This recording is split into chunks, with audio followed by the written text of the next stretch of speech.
introduction, Rob, and thank you, Nancy, for taking such wonderful care of me on my 2 visits down here. I usually talk to towns that are much larger than this, and when I got invited to do this, I thought, wow, what could I possibly say to them?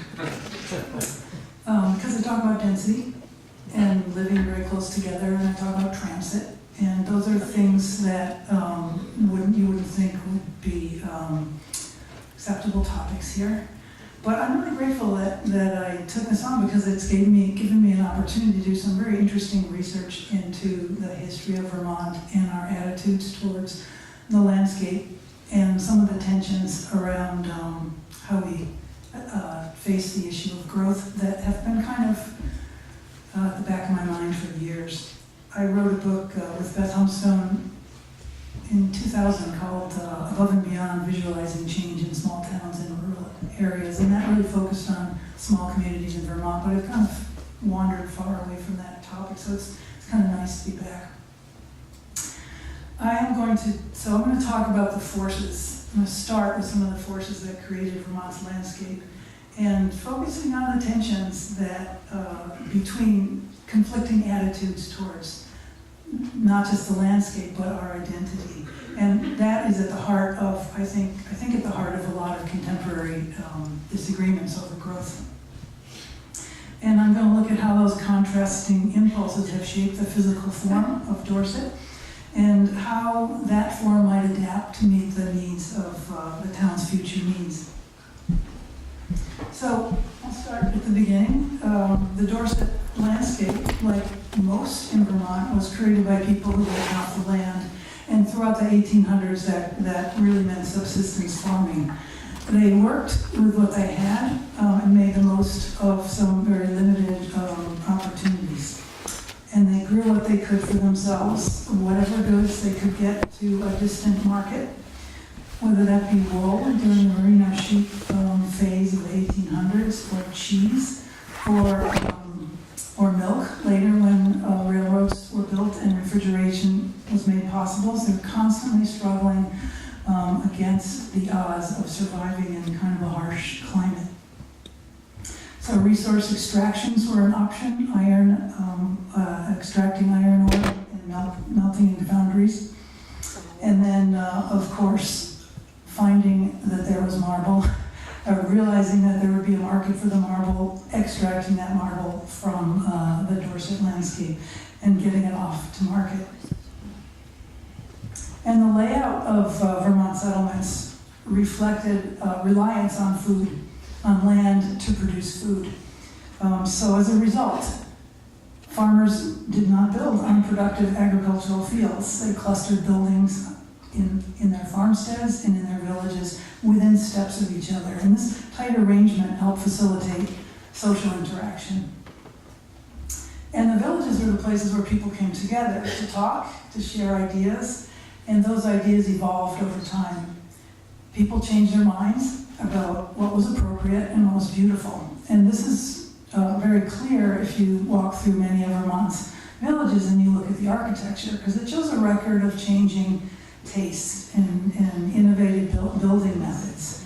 Buildings changed with the style of the times. They went from simple salt boxes to much more complex forms with expressive details. And these details reflected the times in which they were built. So there's just a record of innovation in thinking about what's coming next, embracing the spirit of the times. Compared to southern New England, Vermont has not had much industry, but Vermonters still needed to make what they needed because the markets were far away. They didn't have the wealth to import what they needed, so they just needed to have some industry. So they used the rivers to power machineries for manufacturing, and the settlements gathered around those hydropower sites around falling water. And people were working together in these industrial areas, and this was the very beginning of the creative economy in Vermont.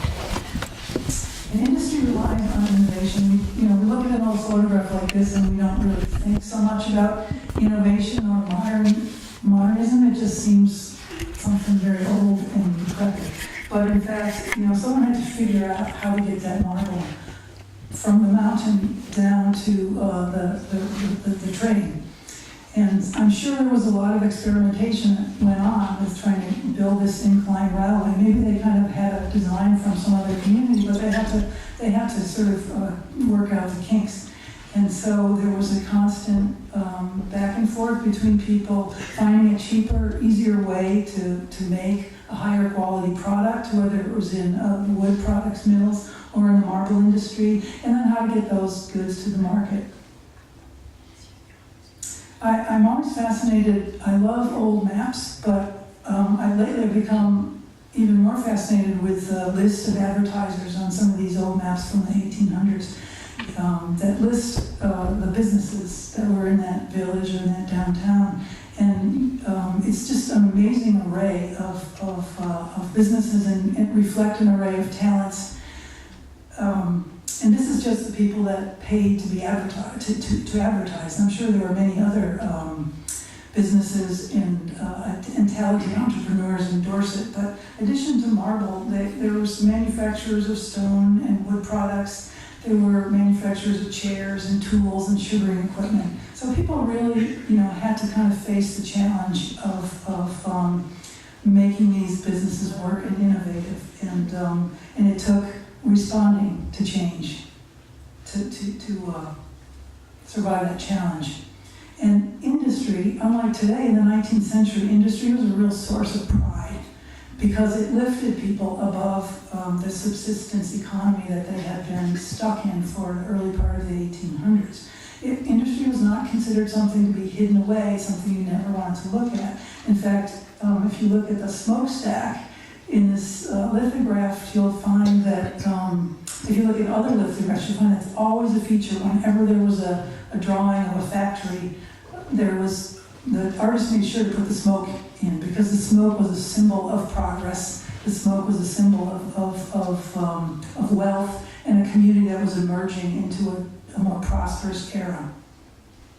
And today in Dorset, I'm pretty sure that marble industry is a pretty big part of the town's identity, and it's celebrated in the sidewalks and the buildings and the marble displays at the Historical Society. But perhaps that sense of pride in the industry has waned, and it's become much more of a quaint thing of the past. And it's the cultivated working landscape of Dorset that attracted visitors from the more industrial states in the late 1800s. And they interpreted the Dorset landscape from an entirely different perspective than the people that had made their living off the land. They had a much more idealized view of agrarian Vermont, which served as more of a wholesome, natural pleasure ground. It was a place that you could, have a sort of a healthy relationship with nature, but it was based on recreation. So late in the 1800s, or maybe earlier than the late 1800s, the tourism industry was born in Vermont. And it says a lot about the adaptability of the Vermonters of 100 years ago, because they could see the possibility for making a living from this interest in Vermont's landscape. They realized that they had something that other people wanted, which was scenery and a certain lifestyle. And they were innovative in the way that they saw that this could be something that could make the state become more prosperous. They took this resource that they inherited and they decided to use it. When I was working on this topic, I found this great book called Tourism in the Making of an American Landscape, which I urge you to read, because if you want to better understand how our number one industry has affected the state, not just the landscape, but the way we think about the landscape, this is a really great place to start, because it explains a lot of the underlying tensions over 21st century land use in Vermont. And Blake Harrison, the author, he describes these contrasting impulses that are basically human, which is the tension between change and permanence. Vermont was a place where people constantly transformed the landscape to accommodate their changing needs. And this was very forward-looking and dynamic. And that's represented by village life and industry. And that's contrasted with another impulse that's as deeply human, which is this need for stability and a tendency to look back to a past era and want things to be static and timeless. It's very reassuring. And since we've become a tourist state, we've attracted generations of residents that treasure this timeless quality, and they want to protect the features of the landscape that evoke those timeless qualities. Yet nothing is permanent, and in order to thrive, we need to adapt and to change. And these more contemporary examples of a 22,000 square foot cheese cave in the Northeast Kingdom that was built into a hillside in Greensboro, Vermont, for the purpose of farming in a much more modern way that's going to address the needs of 21st century agriculture. You're creating a value-added product that is highly desirable in the fine restaurants of Boston and New York. It's a great way to make a living, but it requires a real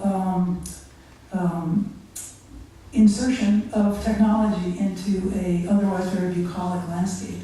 And then a much more controversial example is our the wind turbines that have been fought over on a couple of Vermont ridge lines. Now, you can say what you want about, I'm sure there's a lot of strong opinions in this room, there always are, about wind turbines, but it's an example of looking forward, seeing the need, adapting to the need, and then integrating that technology into the landscape in a way which I believe is going to become much beloved in the next 50 years, because it really is about adjustment. So in the eyes of the rest of the country, as well as home in Vermont, for better or for worse, Vermont has become a symbol of rural exceptionalism. And it's kind of at odds with our history of innovation and adaptability, because we want to protect the status quo at all cost. The more the Vermont brand has currency in the rest of the country, and the more we become attached to it, the more there is at stake, and the less we want to lose that. But the problem is that we are relying on industrial economy somewhere else to provide the goods and the wealth that we enjoy. And we have a landscape that's no longer about production, but it's about consumption. It focuses on the way that buildings and the way that land looks instead of the way that they function. And this is a very different premise than what we had in the 19th century. And our relationship with landscape is affected very much by moving through it. Watching the scenery unfold is as true for Vermonters on their way to work every day as it was for the early tourists who came here in their horseless carriages in the early 1900s. When you drive through a place regularly, as I did, coming through the Meadowy Valley and enjoying the beauty of that, you just have a sense of reverence for it. And if you do it twice a day, you develop a sense of possession over it. And you feel like, well, this is mine, this is ours, I don't want this to change. And it's not a bad impulse, it's just a complicating impulse.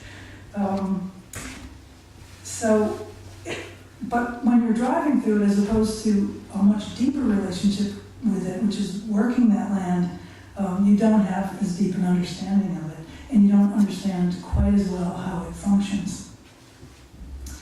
And a good example of this is these houses on this old farm field. I think maybe it's around here somewhere. I hope it's not a house that belongs to someone in this room. Although I'm not going to say anything all that critical, I'm just going to make some observations. The thing that probably attracted those homeowners to either build a house or buy the house was the agricultural character of that land, yet it can't continue because of the way that the houses were sited. And the So the value of this land was the soil. Before the houses were there, the value was in the soil and the openness, the fact that it wasn't forested. It could be farmed and you could produce hay or you could grow crops on it. But now its value is embodied in the idea of agriculture that shaped it. So we have a landscape where the view is the most highly prized feature. So there's bound to be tensions between what can and what can't go on in the surrounding landscape. And at the heart of this is really reconciling a suburbanized lifestyle with our notion of rural exceptionalism. And that requires a lot of resources. And the biggest one is the car, is gas, is oil. We use a lot of it because we're inhabiting an agricultural landscape, an agrarian landscape minus the agriculture, which means we don't produce what we need where we live. And all those lovely farmhouses are really far apart because they needed to be because they were farmers. So we need to travel every day for everything. And collectively, and this is not just a problem in Dorset, it's everywhere in Vermont, we drive 7 billion miles a year and about 14,000 miles per driver. And this has huge impacts. And some of those we feel, and others we choose to ignore. And unlike the rest of the US, where their carbon emissions make up about a third of, transportation makes about a third of their carbon emissions, in Vermont it's almost half. So most of the carbon that we're putting out there, heating up the globe, comes from our cars. And we've got the highest per capita solar jobs in the country. That's something to be proud of. We've successfully reduced the energy that we use in buildings, another thing to be very proud of. But that doesn't really help the transportation problem. We got a great big blind spot, and it's thanks particularly partially to the lack of traffic and the plentiful parking and that beautiful scenery that we drive through every day. We don't feel the pain of driving like people in big cities do. So it's a lot easier to think that, it's just not a big deal.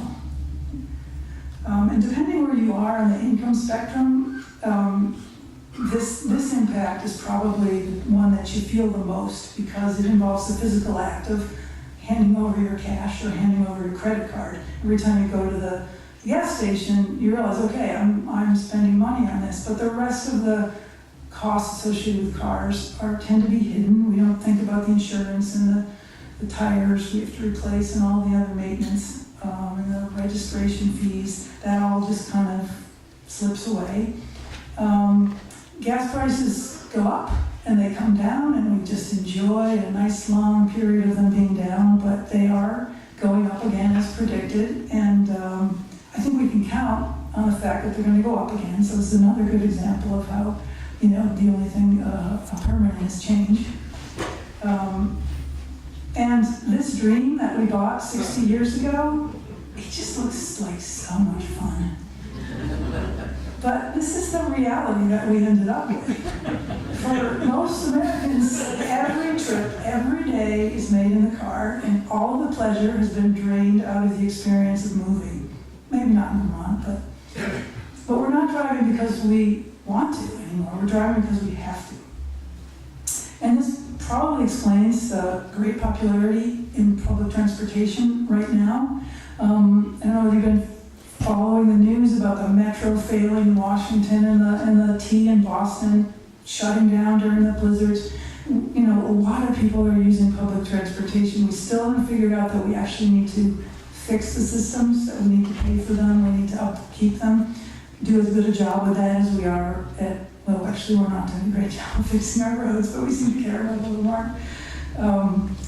And even in Vermont, ridership on the biggest transit system in the state, Chittenden County Transit, has gone way up, and that has persisted after the end of the recession. And I bet that's probably true for Marble Valley Regional Transit, which you're relying on, and particularly commuter bus ridership has gone up. So people are just sick of that daily commute, and they're looking for ways to get out of the car or save a little bit of money when the gas prices go up. And I think this is going to continue. So our transportation system, as well as our land use patterns, need to adapt to some big demographic changes that are not just coming down the pike, that are already underway. And one of those is that as a nation, we're just plain getting too old for sprawl. There are a lot more of us over 65, and by 2050, there are going to be twice as many. Sorry, 2030. And this is unfortunately even more true in Vermont. We have the second oldest population. Right now, 16% of our population is over 65, and by 2032, that'll be up to 24%, which will make us the first, the oldest state in the country. And there's been a lot of attention paid to this by policymakers in Vermont, and done a lot of research in there, reaching out to seniors, asking them, how can we address this, and asking about concerns, and the top concerns among seniors in Vermont after financial security is housing and transportation. How do I pay for my house after retirement in my old age, and how do I stay there, and how do I get around?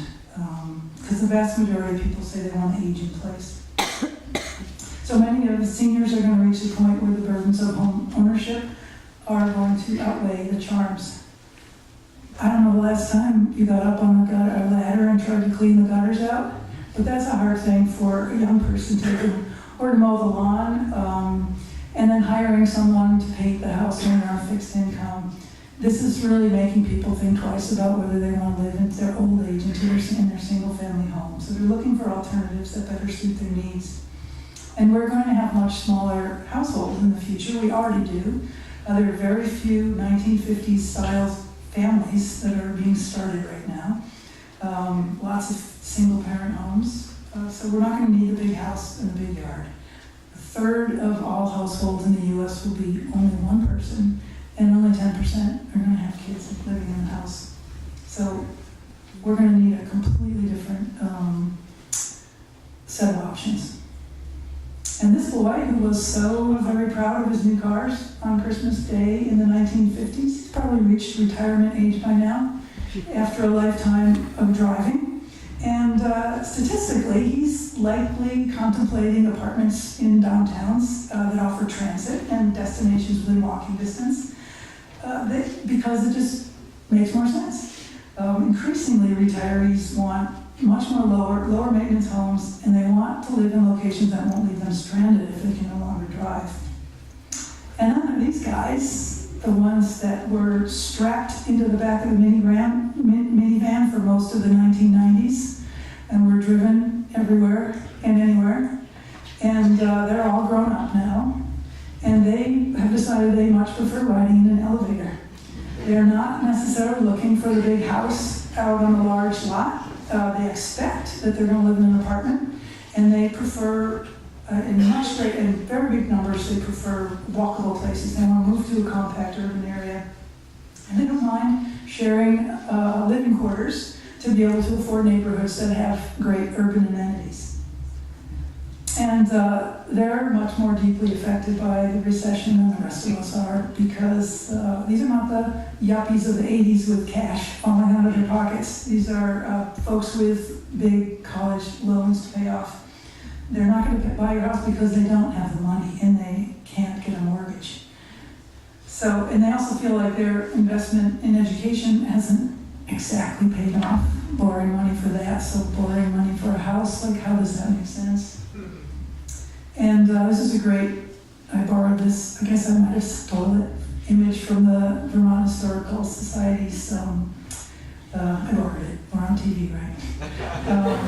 From their exhibit on the hippies of Vermont in the 1970s. And I'm old enough to say that this could have been me in this photograph. I went to Middle Erie, as Rob mentioned, and after we graduated, my class of 1980, many of us went back to the suburbs, and then many of us sort of melted into the Vermont landscape, because the prospect of going to New York or Boston or Washington was decidedly unappealing, because cities in the 1970s were basically crime-ridden wastelands. They was just like, they were scary, and they didn't really offer much. And the idea of living in the country, growing food, giving back to nature, that was entirely appealing.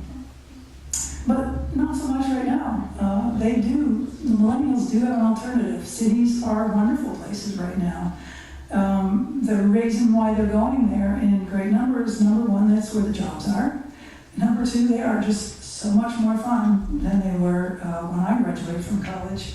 And also, this is less obvious, but younger generation has a real strong environmental ethic, and they see cities as a place to focus on their environmental lifestyle, because they know that per capita, people in cities have a much lighter impact on the earth. And I also have to say that there are a group of 20-something folks that are drawn to Vermont and want to farm, but it's in much smaller numbers than it was in the 1970s. And people that want to farm, they need land that they can afford, and they're tending to move to places. And they're really starting, wonderful agricultural businesses, but it's mostly focused in the northern, more remote parts of the state where they can afford to buy land, like the Northeast Kingdom.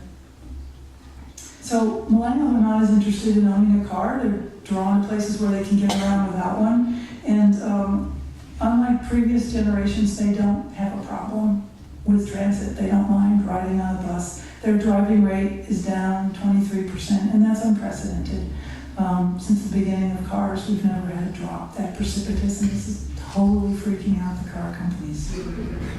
And you can see it in the advertisements now. I don't know if you look at those sort of things. I tend to like to see how advertisements reflect our culture.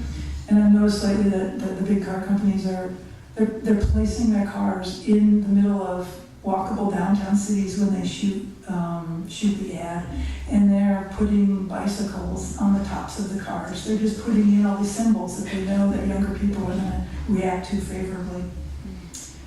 So millennials like to use bikes. They are using public transportation record numbers, and this is because you can text and you can talk and you can go online when you're on a bus or when you're on a train. You can stay connected. My son is 24, so driving is a big fat waste of time. And they would much rather spend their money on electronics than on a car. Computers are expensive, and if you're going to put your hard-earned dollars into something, that's where they want it to go. And they're using services like Megabus, these curbside buses that go from city to city, and they don't stop in between. They're cheap. And I take one regularly from Burlington to Boston, and I am by far the oldest person, by twice. And I always give a seat in the front because they're so young that they like to sit in the back of the bus. And this is a lot of research has been going into millennials and their preferences and travel preferences. So there have been lots of national studies. And this is great because Vermont has done its own study. The Vermont Transportation Board put together a lot of forums with young people all over the state, and they sat down and talked to them for long periods of time because they wanted to know, okay, what do you guys want? Everyone's trying to figure out, what this baby boom echo generation is going to be looking for. And most of the people young people at these forums, most of them said, no, yes, we have a car. You have to have a car in Vermont, but we don't want a car. If given a choice, I would not have a car. And the biggest reason is that it costs so much. But it's also their environmental values. They could see the impact that cars have on the environment. They don't have those blinders on about that. And the interviewer said, well, we've got this goal in our Vermont State Energy Plan. It's 25% of our car fleet is going to be electric by, the next 25 years. And they were not the least impressed by that. They said, yeah, but you still got to buy it, and you still have to pay for it, and it's still a great big waste of time to ride around in it. They were much more interested in car sharing than car owning, even if it was an electric vehicle. So we're losing young people to urban areas. Can I just ask if anyone hears the age between the age of 20 and 39?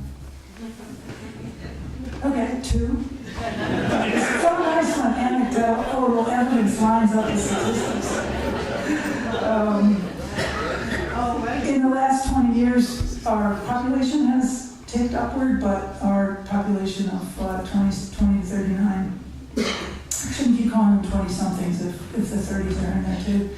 But that has gone down, and nobody really sees a clear path to getting them back, except for creating a lifestyle that makes sense to them, and that's what we need to talk about. So Dorset, like the rest of the state, has an aging population, which I think I just proved in that little question there. Your growth rate has dipped. It went up in the 90s, but it's down by 2% in the last decade. Yet you have a 5% growth in your housing, which obviously speaks to your seasonal population. So lots of houses that are not being inhabited. And then you have housing stock that's overwhelmingly single-family home. And I don't actually know what the statistics are for this because I didn't find it in the plan anywhere. But the fact that you don't allow multifamily housing to be built except with with some kind of exceptional circumstances, and that duplexes are allowed, but I'm not sure if they're being built. And then the median income, they're just kind of expensive.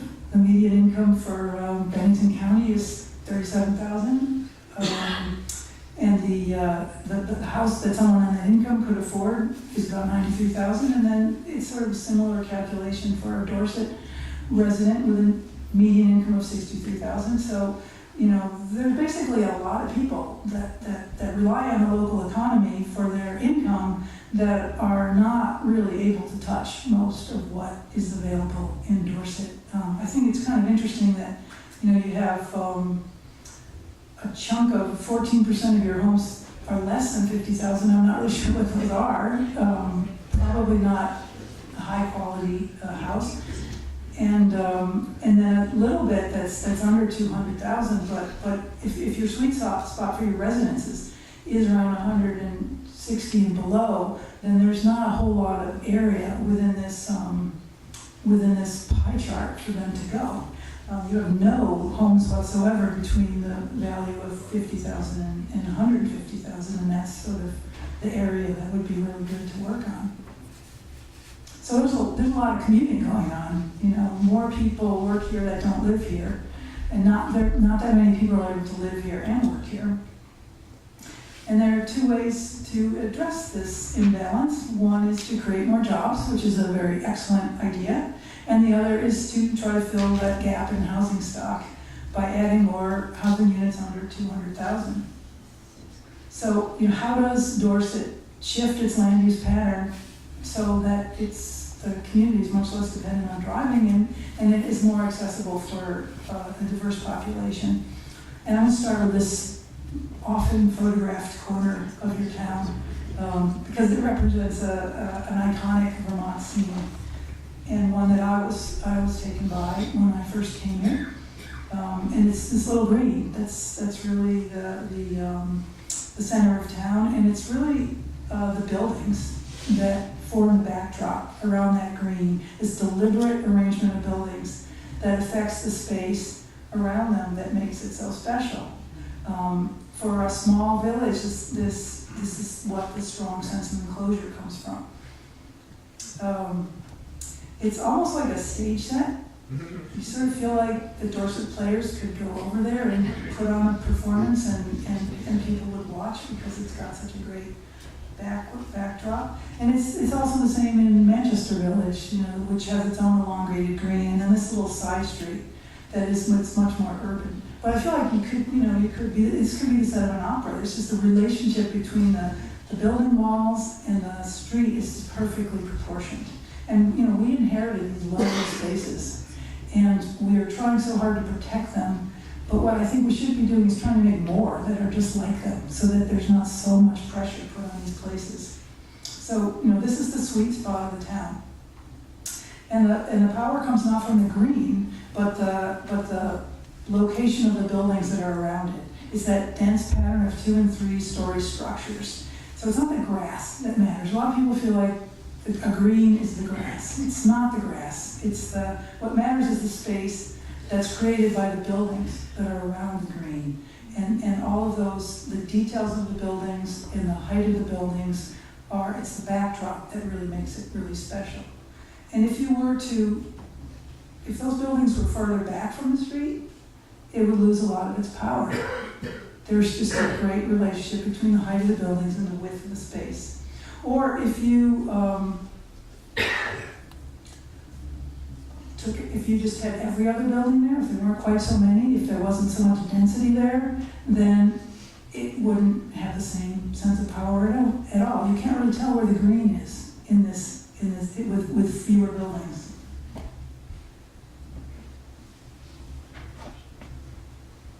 You can see this much more clearly when the leaves are down. You can feel it when the leaves are there, but when you try to photograph it, it's much harder.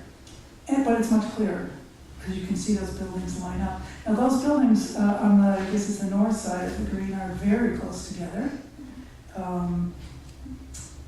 Between 20 feet and 40 feet, 28 feet. On the north side, the ones on the south side around the store are much closer together.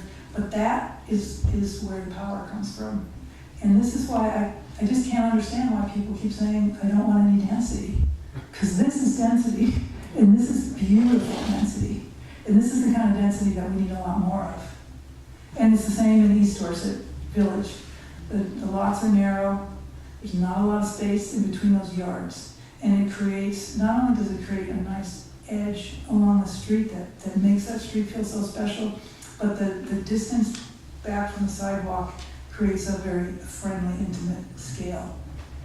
And this is a traditional pattern of even very small villages. And this old map shows the earlier years when, probably before the green was there and when there were no other side streets. But this is really the core of it.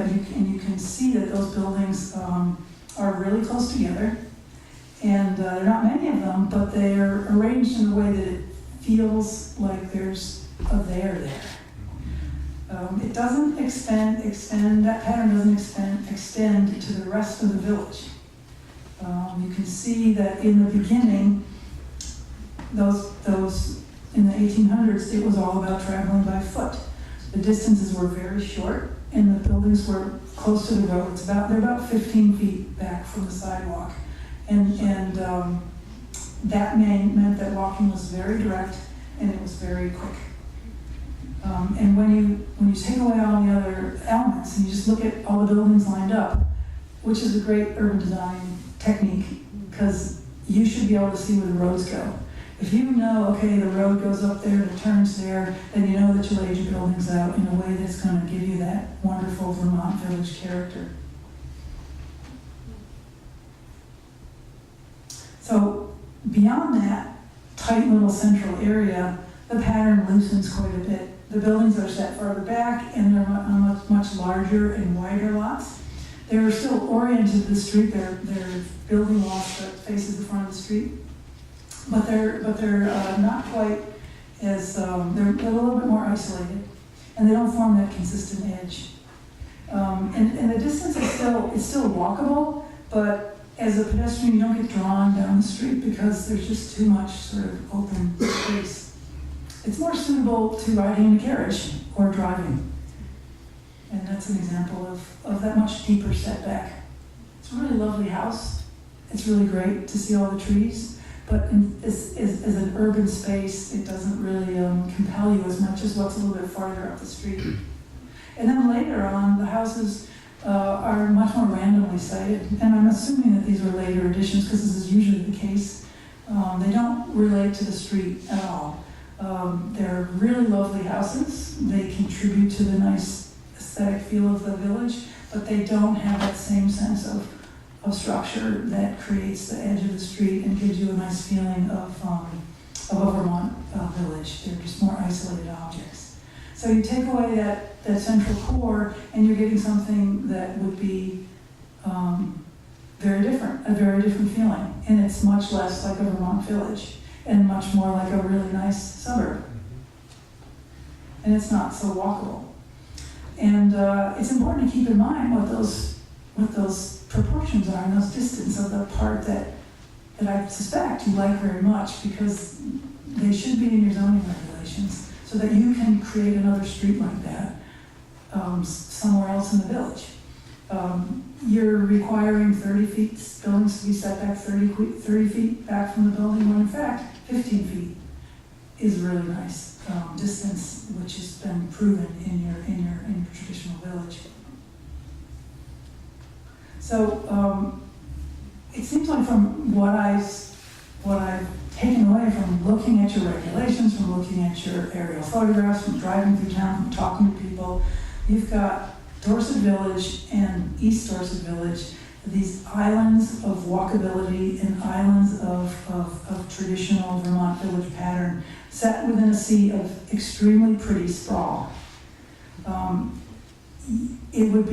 think it would serve you well to add a lot more homes and a lot more services in and adjacent to these centers, and do it in a pattern that makes them beautiful. By embracing that same sense of density and that same sense of scale and that orientation that characterizes those early settlement. And then outside of the village, your stated goal is to prevent sprawl, to maintain scenic and environmental qualities, and encourage the preservation of open space. That's great. But then also to provide for residential development with a wide variety of types, density, and cost levels. Well, how do you do the second part without stepping on the toes of that first goal? If you add all that stuff in the agricultural area, then I would call that sprawl. Maybe it's not urban sprawl, but who knows what the definition of that is. And if you're requiring a 120,000 square foot lot for each structure, then those buildings are going to be pretty spread out, and you're going to get what you get in a lot of other towns in Vermont that have this kind of zoning for their, quote, agricultural and rural residential district. It doesn't work for agriculture, and at a certain point it stops looking very rural and much more suburban. So if you want to maintain the scenic qualities of the town, then it's really important to adequately preserve the open space. It's much more useful to put that wide range of residential options in or next to those village centers, or to create another village center that has a broad mix of uses in it.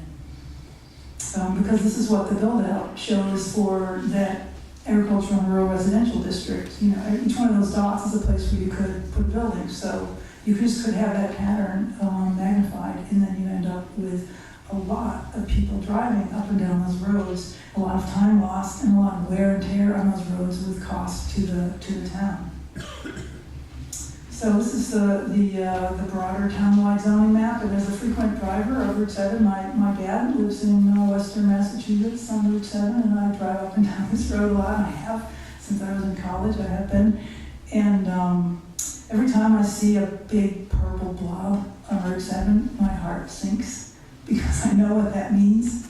I know that means that my journey is going to be a bit longer and a little bit uglier when that industrial zone or that strict commercial zone gets filled out. And this is what that road looks like now.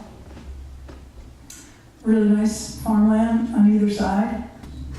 And this is what I have seen over the years, and most recently, the industrial commercial district in Ferrisburg, not too long ago, a couple of years ago, looked like this.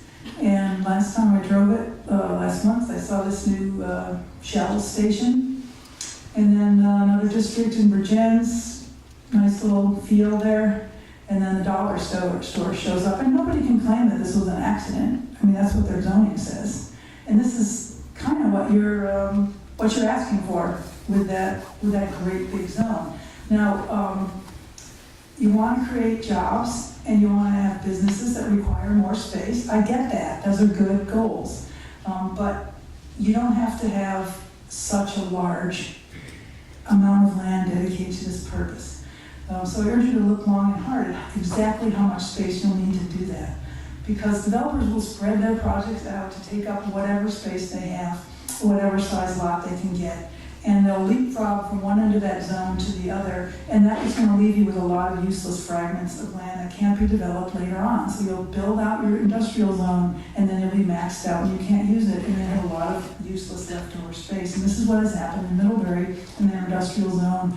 They just made an enormous one, so there's just a lot of wasted space in between. Contrast that with Waterbury, which is where Keurig Coffee Roasters is, and this is an industrial lot that's right next to the village of Waterbury, and they started out sprawling into it, and they ran out of space. And so what they did, instead of leaving for the next town over, they just built another story. They tightened up the arrangement of the building. They filled it in, and they're making the most of the space that they have. And this is what happens when their space is constrained and you have an asset like a village right next to the industrial zone. So you've got these great industrial type uses for the industrial zone, and you've got these other things that they should be in the village. These are the things that people use every day and that they can walk to. Childcare, libraries and museums, professional and business offices. They should not be out in an industrial park in a great big Butler building with a huge parking lot around it. And your zones are kind of close to the village of East Dorset. If you put a little walking radius on there, it's about a quarter of a mile for a good walking distance, half a mile for reasonable walking distance. That stuff should be going on within that small little area at a much, much tighter arrangement of buildings. Or you can figure out how do we connect that one of those industrial zones with the village and have these everyday uses and services in there. It's really about site planning and doing good design work. So, we want to avoid this pattern, which has been so common, and return to a layout and arrangement that will recreate the traditional village streets and yards. And so you can add houses that fit the scale and intimate size and feeling of a village like Dorset. You just have to, get the right architect and get the right developer, and you create something wonderful. There's an architect in the Seattle area that does these cottage designs, and they're massively popular. And you can create small houses, which are small lots, which are much more affordable because land cost is a big part of the cost of a house. And smaller units for people that are just, 2 people in a family or one, which makes it more affordable. And then you can group those houses around a small green, which adds a wonderful social element. A lot of these places are highly prized because of the socializing that goes on in the central green on weekends at nights. One of them is just full of gardeners, and they just garden the heck out of the middle of that green space and enjoy it all together. Or more conventional or more standard approach is, just a traditional street where everyone has their own lot and everyone has their own single family house, but the lots are small and they're designed a way to create a village friendliness. And then a really great way to get more housing units and more affordability and more convenience and more return to the owner is with a granny flat, which is just basically an apartment above the garage or a secondary building in the back. And this is a really great way to add housing without having any negative physical aesthetic impact on the neighborhood whatsoever. Because these buildings are very small scale, but they make a tremendous difference in creating an affordable price point for many people. It also lets people get a little bit more income off of the property. And when you've got the owner living next door, then it's a real regulator on the kind of behavior that happens in that second unit. Especially with mother-in-law, she gets a little too rowdy. And you've got, I don't know whether this is a granny flat, this house on the green, but it could be. Maybe it's just a guest place, but this is the kind of physical design that could be totally appropriate in this village that could add a second housing unit, or just creating duplexes where people have their own small yard, different ways to design the buildings, and then upstairs apartments. You've got some multi-story buildings that probably have space upstairs that could be used for someone that wants to live in the village because they don't want to drive so much, don't need a lot of space, and maybe there's someone that, works in the village. Or just big houses that look, apartments that look like they're big houses. You got lots of big houses here. You could chop some of them up. I know chop is kind of a scary word. You could subdivide them into tasteful apartments, and nobody would be the worse for wear in terms of what the village looks like. And your build-out shows that you've got some opportunities in these locations. The important thing is to just keep everything within walking distance, and that means being highly efficient and careful about the way that you site buildings, where they're located, how they're lined up, and keeping the parking behind the building on the side so they don't have a negative visual impact. And then you've got this great asset of bus service along Route 7, which I don't know whether you've taken advantage of it, but it's a really wonderful thing to plan on for the future, is that anything that you do in East Dorset Village is going to be a great advantage to people, in that they can get rid of that second car. If they work in Manchester, if they work in Rutland, they don't need their car every day to get to work. And then, of course, there's a railway line that hasn't been used much besides freight, but it's there. And I know the state is working hard to get about ready to connect Burlington and Rutland. I know that leaves you guys out, but there was an active passenger line there, and there's no reason why there couldn't be in the future. That's one of the things that the young folks that were interviewed said that they really wanted was train service or better bus service to larger cities, because that they'd be able to have more options for careers. So I'm just going to touch on one small town that's very similar to Dorset. It's Westford, Vermont, which is in the northern reaches of Chittenden County. So it's sort of affected by the Burlington economy, but it's much less built up than most other Chittenden County towns. This is a wealthy veteran community. They have a population of 2,000. Their median income is $82,000 a year. Only 1.7% of the population lives below the poverty level. And like you, they've had a minus 2% growth rate in the last 10 years, despite the fact that the towns around them are growing. And they have exclusively single-family homes. Their median price of a home is $240,000. Oh, sorry, those are the stats. Sorry, I kept that information from you. And like Dorset, they have a passion to protect their rural character. They care very much about the quality of growth in their community. They have a planning commission. They have a development review board. They have a conservation commission. They have lots of volunteers in this town of very small size that are paying close attention to how they grow. And preservation of rural character is really important to them, particularly open space and farmlands and forests. But they have looked to the future, and they have acknowledged these changing demographics. They realize we need to accommodate much more of a different households than we have in the past. We need to give people more housing choices, and they need more services in their town, so they don't have to drive to the next town for everything they do. But they also have a faith that not all growth is bad. So they developed a strategy to acquire land for a town septic system. They don't have any sewer capacity, and that has been an obstacle to them growing.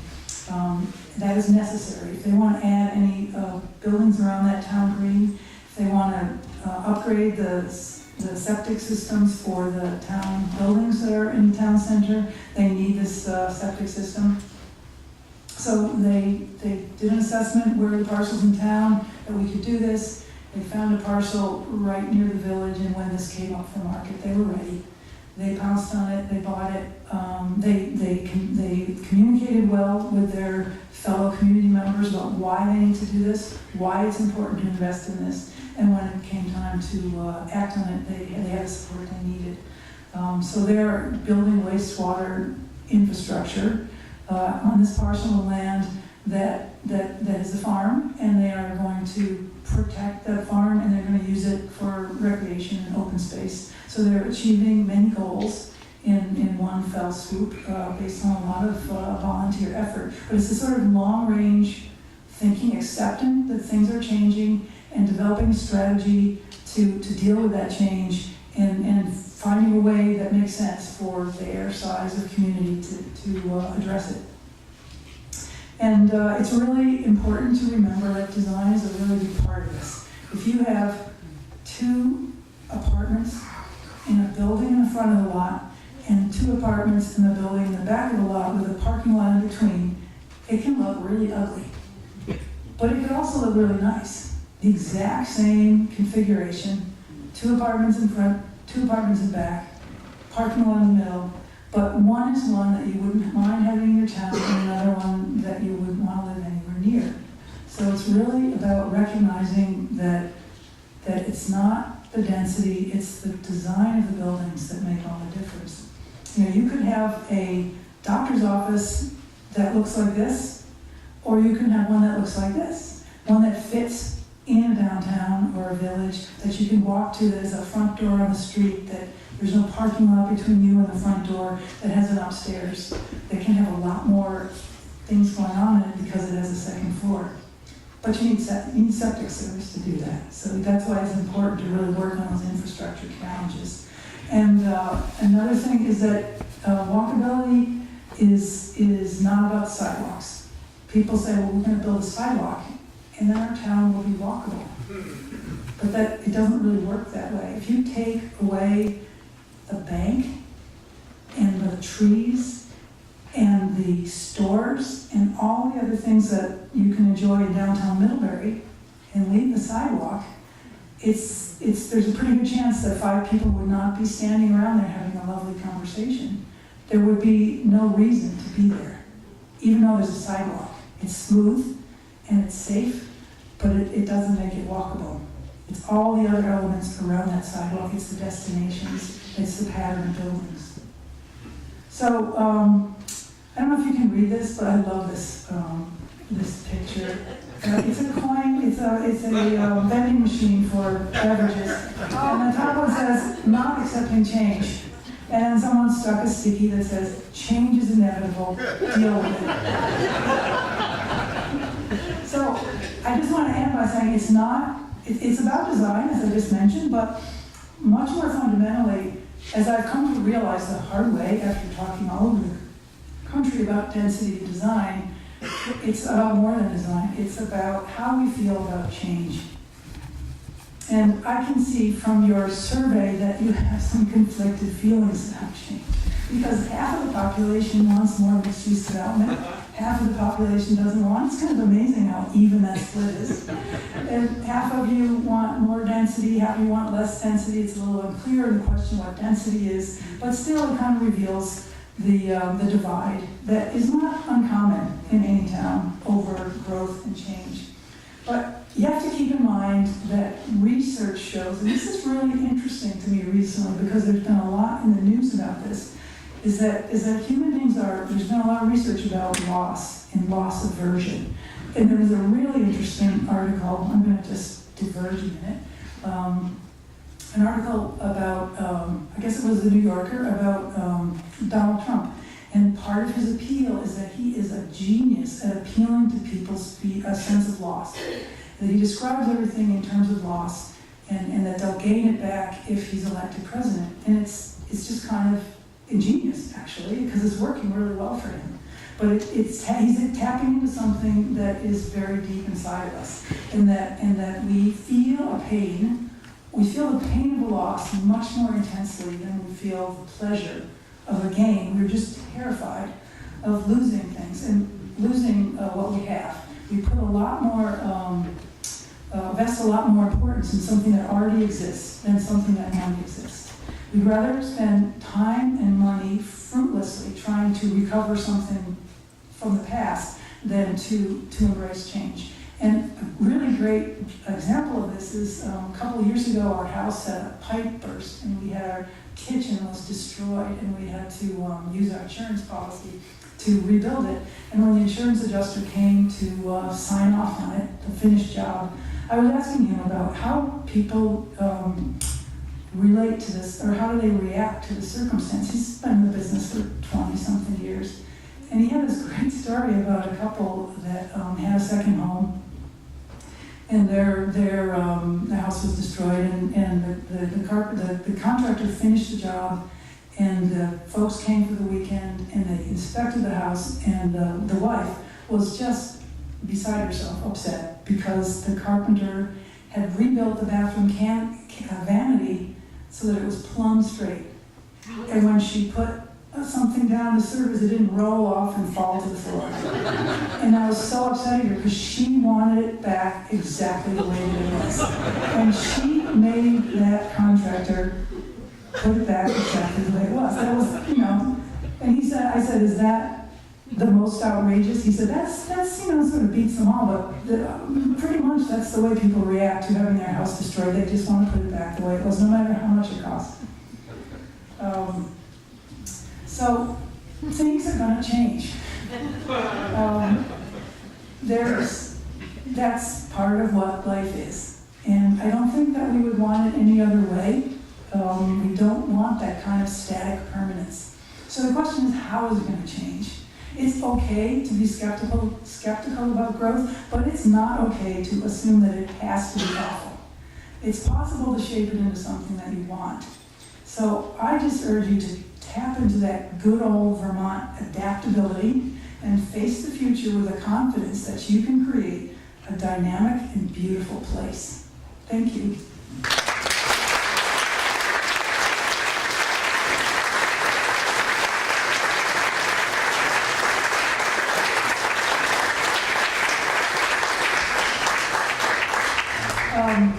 If you want to dig into the design issues around some of this, you could check out these two books. There's information about them on my website. And I would love to answer questions. We could have a conversation. I would hold my hand up so I can see you all. Yes? You brought up so many interesting points. In Switzerland, people are paid to keep their houses as they are, because that attracts the tourists. So it's, in other words, you can make money from keeping it. Now, I'm not suggesting that we're like Switzerland, but there are some similarities. So that's something that came to my mind. But of course, our government isn't rich enough to pay people in Dorset to keep things as they are. But that is an economic model. The other thing is that I love the idea of the more density in the village, but that's going to require more services too. We're going to need more restaurants, drugstore, and things people need. It can't just be the country store, unless it gets a whole lot bigger. But even that we don't want. So I see those two conflicting things. There's density for living, but that's going to require also more services. So how would you address that? More services. I say services in the village, because that gives people the opportunity to walk to where they need to go, so they're not so dependent on those cars. And it's really about how you design the drugstore, how you design the office. You can have offices upstairs from the store. You can use all of the techniques that Vermonters used in the 1900s to fit a lot of useful services in a small space. You have to put the parking in the back, and you have to just look at a lot of communities that are successfully doing them. And a lot of them are more wealthy communities in southern New England, in resort areas that have the resources to make sure that building is done in a successful way. And this seems like a community that has those kind of resources. And I don't think it's rocket science. I think you can do it.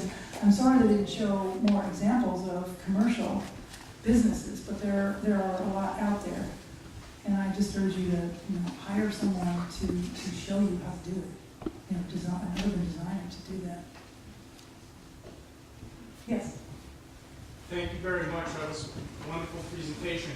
And I'm really glad that you eventually worked in the infrastructure component of the village, and specifically water and sewer. Whether it's Dorset, East Dorset, West Pollock, West Rupert, even a town like Sunderland that desires to have a identified community center. it's water and sewer, frankly, that's threatening a lot of Vermont Village concepts. And I think part of what we need to do is get away from the idea of the traditional old wastewater treatment plant that is big on the river and has pipes extending out all throughout town and along the main arteries. And we have to start looking more specifically at the smaller package treatment plants that serve just a small area. And a good example is in Arlington, where they built a small treatment plant that serves the library, the schools, the daycare center, and that attracts more growth around it. That, I think, is something that Dorset and some of the other towns with existing villages need to really give more thought to. Yeah, that's an excellent point, and it's the alternatives that are available now that were not available 20 years ago. There was a transition period when they were around, they were being used in other places, but the state of Vermont had not accepted them as acceptable technologies.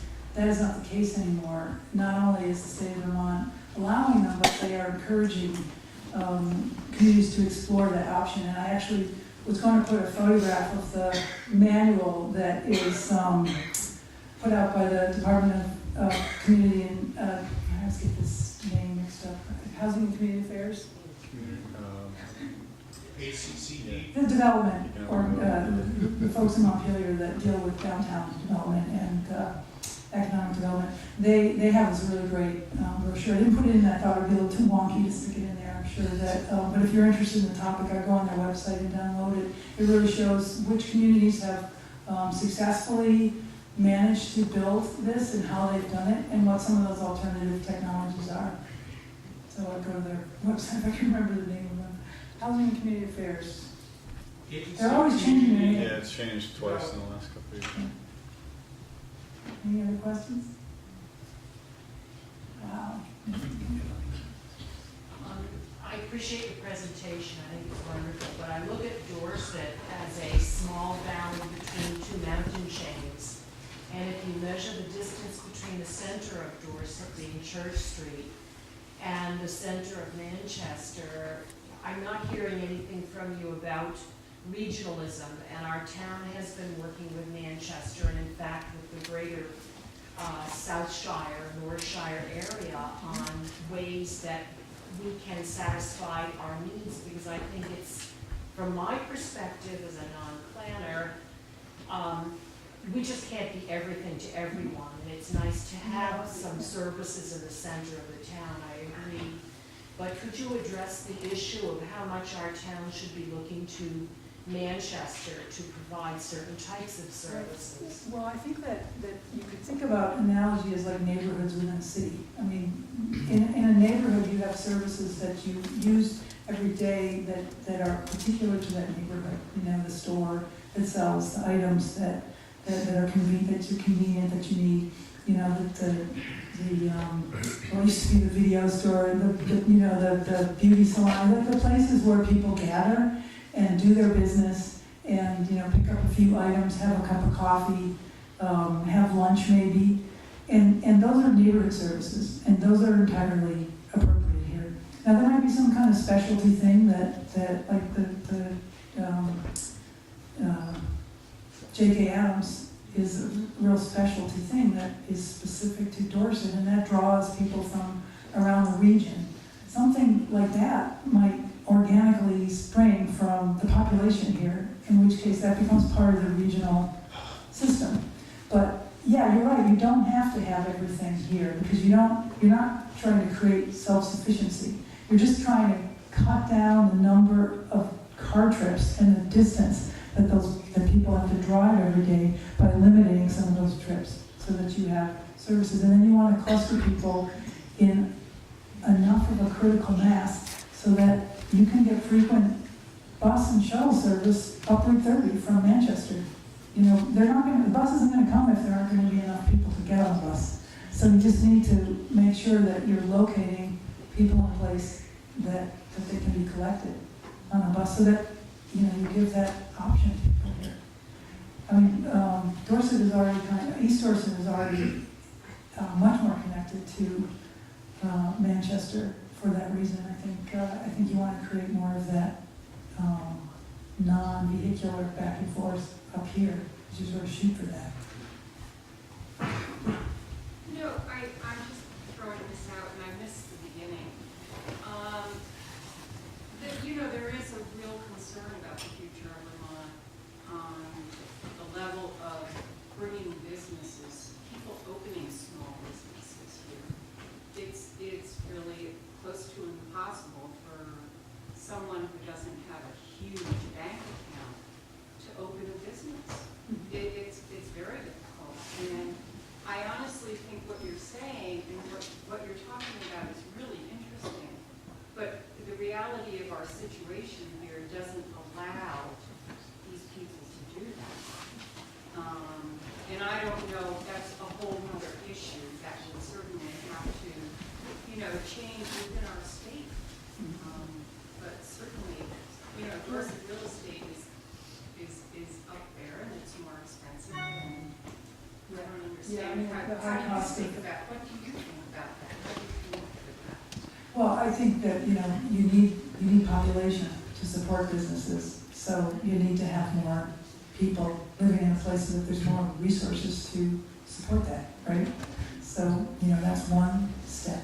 I don't know, the starting a commercial business with the cost of real estate is a problem that people that are trying to keep general stores open are addressing. How do you make, once the store owner that has been in their family for generations, they don't have any heirs that want to do it and don't want to do it anymore. They can't find someone that can buy the real estate and buy the business and afford to keep that business going. So, organizations are stepping up to find some kind of nonprofit or community-based capital that can support those businesses. So, there are other strategies that are being worked on in other communities in the state. I would just keep in touch with people in that network and see what some of the solutions are. There's some really entrepreneurial activity going on now. I think the agricultural enterprises that are happening in the Northeast Kingdom, against all the odds, it's a really short growing season and it's a tough, the soil's particularly hard, just like everywhere in Vermont, yet those folks are thriving because they've sort of figured out how to support each other, how to lend each other money, how to develop products that people in cities will pay a lot of money for, and they're managing to make a living and hire people and protect the landscape in a working landscape. Now, it's not easy, and their success is not assured, but there are a lot of germs for hope out there. Are we done? Any other questions? Welcome back. I didn't hear you ever use the word carrying capacity. Certainly in Dorset, we all know that we have a very limited supply of water here, as well as a highway system. We now call it a highway on Route 30. That's certainly a limiting factor that I would connotate that it would determine a carrying capacity. Are there other towns who have decided to certainly maybe develop within their immediate village area, but to determine that, given the resources that they have, that they no longer can develop further on their fringes? I don't know what the technical constraints of your town are. I mean, that's the what you do in a planning process is figure that out. Question a little bit more, but yeah, I mean, you do have to see, what are the soils capable, where are the wetlands, you have to stay off the wetlands, you have to do all that good environmental analysis, and I'm not suggesting that you put growth in a place that's environmentally irresponsible, but you've had a reduction in your population, you've got you don't seem to have as many people here, so I think you can kind of come back to some higher population numbers. That's just a guess, but it's something that I think you need to think about and talk about while you're also doing the the natural resources analysis. Kevin? I was just thinking that the village of Dorset, we do have in Dorset and East Dorset 2 water districts. I can't speak for East Dorset, but in Dorset, if you build on a lot that's not connected to the water district, you're not going to be allowed in. There's a moratorium on that. Also, if you have to build your own well and your own septic, they have to have setbacks from each other, like 100 to 200 feet. But I do think that we should be more open. It's been less than 10 years since we moved from the rural residential zoning district from 1 acre to 3 acres. And 1 acre is a lot more affordable than 3 acres. Also, conventionally, talking about mixed-use buildings, when I have my office in Dorset, you had a picture here. We have an attorney, an architect, a rug merchant, and 2 nonprofits, 2 residential units, and a hair salon. Oh, that's great. I gotta remember that one. All in one building. Any more questions? Yes. Another good example, I think, is I think the Planning Commission has just started looking into this again, but it's the 20% slope that we have in town. My house was built 30 years ago, and my road is way over 20%. I think if you looked at probably a third of the properties around our area in Dorset, because we live in the Green Mountains, there's an awful lot of them that were built 20% or above. And there's a lot of property that's still available out there that the only thing that's restricting it is sometimes as little as 10, 15, 20 feet of slope that's going up a driveway, possible driveway or something. There's a lot of opportunities out there by just making small, minor changes that we already know the world isn't going to cave in if it's changed, because our houses were built on that same system. I don't want to see houses spotted all over the ridge line up on the mountains, but there's an easy solution to get a lot more opportunities for people to build than I think in our town, by just dealing with that 20% slope thing, changing that around a little bit so common sense kind of plays into where properties are available without putting somebody's house in, on a ridge line or on the top of a hill where everybody's got to look at it all the time. Right. Yes.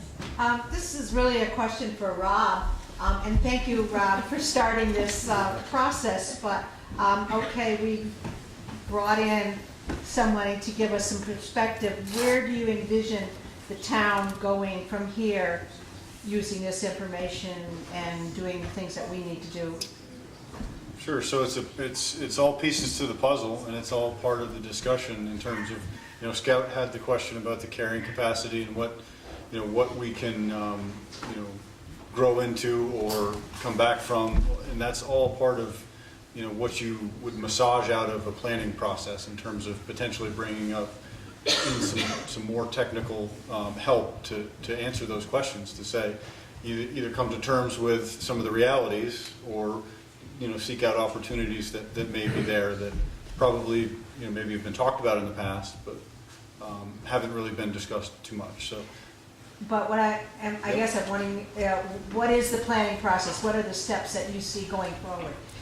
Is the Planning Commission working on redoing the zoning bylaws and doing a new plan for the town? Yeah, so by state law, the municipal planning in Vermont is required to be an ongoing process by which they put their ears to the ground and know about the demographic changes and shifts and what might be coming or might not be coming, and then planning to react to that or to guard against something. I mean, that's the process that always is kind of evolving. So in terms of specifics coming out of this process, I don't there's nothing that I would have off the top of my head, but it would be all kind of clues to the puzzle that the planning commissioners then get to pick 1 or 2 items that they feel are where the water needs to be carried the farthest, and go, you know, from there, basically. So. Roger? I was curious about the town in northern Chittenden County that you used as an example of planning for change. In Dorset, there are about 100 properties that are on the market. Many of them have been on the market for 2, 3, 4 years or more. And the common sense is that many others would go on the market if they felt that there was a market. When the town, was it Woodford? Is that what the Westford. Westford. When Westford made its decision to do changes in infrastructure and zoning and so on and so forth, what drove them to make those decisions? And Well, I think it would be great for you guys to get in touch with the folks up there because there's so many parallels. I think it would be great to get all the details, but from what I read from their materials on their website, that the committee that's doing this wrote up for the town to give them the information about it.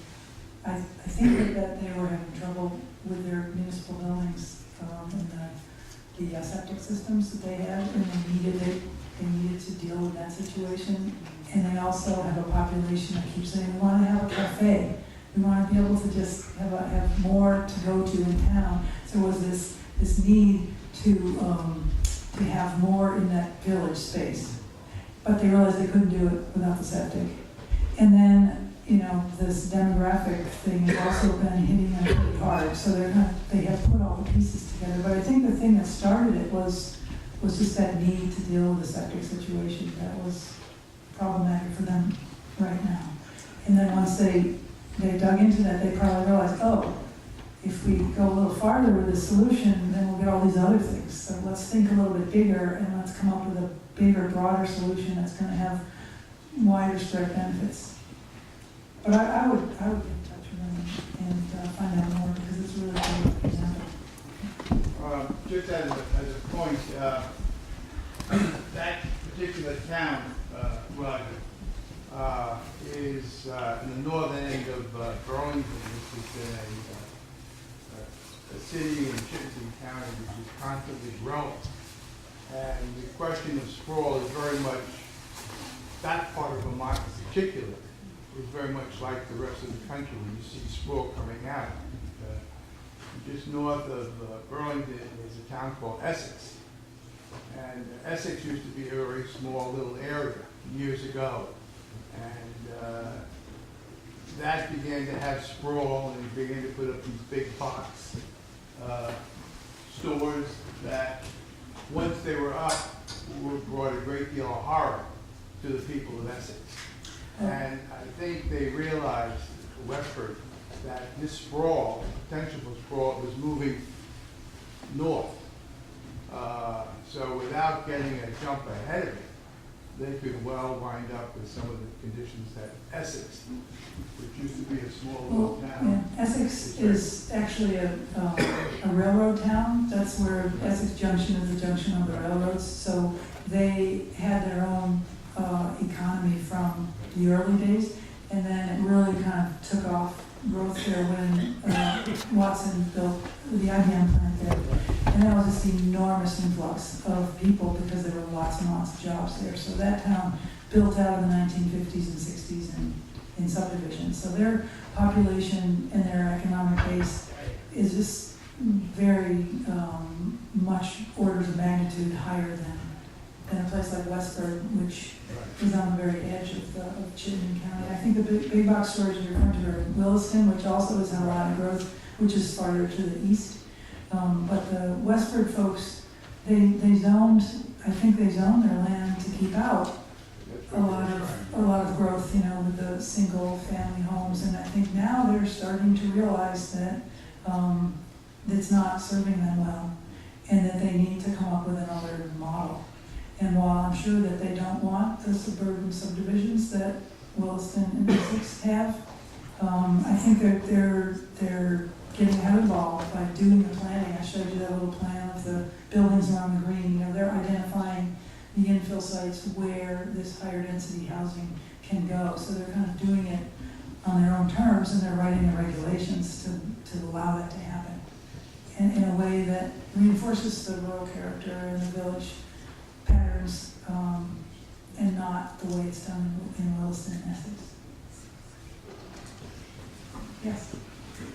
I just have I keep wondering if Dorset is doing anything to bring jobs or to bring, like, there's this assumption that there will be a need for density, you know, my newer way of looking at housing and settlement, or a newer older way, but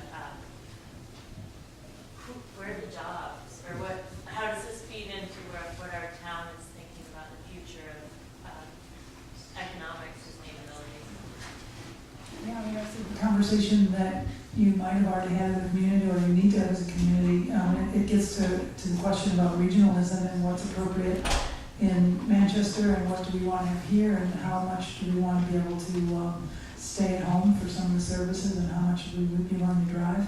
But I don't really have an answer to that. It's really about, once you have that conversation, decide then what is the form of the growth that you decide is appropriate for here. But I think if you want to limit your environmental impacts of driving and the costs associated with that, if you want to have more people be able to afford to live here, then you have to build certain things. You have to build some smaller homes on smaller lots, and you have to build maybe some accessory units and duplexes in convenient locations, and you have to allow more neighborhood type services to be there, so that you can build up that. Do you think that there is a demand there for that? I think that the businesses don't happen unless there's a market for them. But you don't have to build the businesses, you just allow the businesses, and then you define how those businesses will be sited and the form that they're going to take.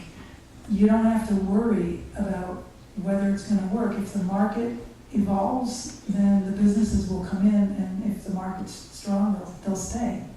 But generally, village life is something that people are very attracted to. They feel like they can live in a place where they can walk to some destinations and have that kind of social relationship with their neighbors, and see them on their front porch and ride a bike around and have their kids run from yard to yard. They're going to choose that over being stuck on the top of the hill. So it's just basically a lifestyle product that developers are very attuned to right now, because they see that there's a broad sweep of people that want that. And I'm not saying that you should have a developer come in and do that. If you're at the scale where you just have a few owners doing this at a very small incremental scale, a couple houses here and there at a time. But you need to do a design plan for both villages to say, okay, where is the soil suitable within walking distance of these villages? Where could we slip in some houses using existing septic technology? And then how far would that get us? And okay, so we want to go to the next level. Where can we have a group septic system? But you need to do that kind of, it's not just planning, it's not just writing zoning regulations, it's not just thinking, oh, should it be a 20-foot setback or a 10? It's really defining what you want and having someone draw it out for you so that everyone can see it, so that you can see it and agree, yes, that looks good, and then a developer that comes in, or someone who wants to build a couple houses will see it and say, oh, okay, that's what they want. They don't have to kind of guess. But you have to be very deliberate and very clear about it, and use design and use planning tools. And I have a kind of a thought to echo that. And one of the early slides was the cryptic three circles from actually the Northshire Economic Development study that basically lays out kind of the labor market area for Manchester and Dorset, and shows that roughly, I don't know if you can flip to that slide, one of the early ones. It shows basically who's working and living in the area, who's not, and the difference there. And I bring that up because you asked, well, where are the jobs or where are these people going to come from? And that's part of the discussion is we know, yeah, it's this guy here. So we know that. Could you read that to us? Yeah, I'll do my best. So we know altogether there's math, which is not good. Roughly in the realm of like 4,000 to 5,000 people working in the area. We know that there's 1,022 people that are living and working in the area, which this is the Manchester-Dorset labor area, which really constitutes the two towns. There's 974 people that are living in that area but working someplace else. So there's roughly 1,900 people living, working, some here, some other places. And then in the labor market area, these are people that work, in Dorset or Manchester. There's 2,967 that work here but live elsewhere. So that there's a potential opportunity there in terms of we talk about density and infilling in villages, and if there's more people, there's more of a demand for the barber shop in Kevin's building. That's the connection there. Okay, so I think we have some cookies out there, and thank you to Julie for doing this. Thank you all.